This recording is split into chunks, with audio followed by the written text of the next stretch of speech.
എന്താണ് ഈ comfort zone എന്ന കെണി എന്ന് നിങ്ങൾ അറിയും. പല ബിസിനസ്സുകാരും ചിന്തിക്കാറുണ്ട്, ഇപ്പോൾ അത്യാവശ്യ ലാഭമുണ്ടല്ലോ, എന്തിന് വെറുതെ റിസ്ക് എടുക്കണമെന്ന്. എന്നാൽ സുഹൃത്തുക്കളെ, ബിസിനസ്സിൽ നിൽക്കുന്നിടത്തോളം തന്നെ നിൽക്കുക എന്നൊരു അവസ്ഥ ഇല്ല എന്ന് തിരിച്ചറിയുക.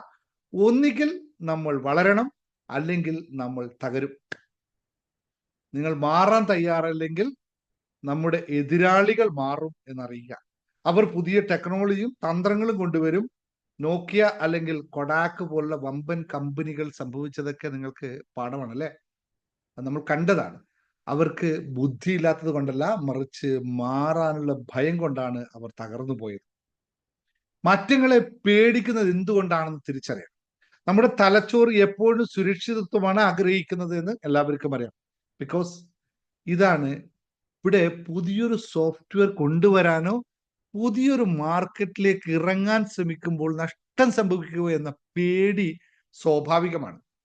പക്ഷേ ബിസിനസ്സിൽ ഏറ്റവും വലിയ റിസ്ക് ഒരു റിസ്ക്കും എടുക്കാതിരിക്കുക എന്നതാണ്.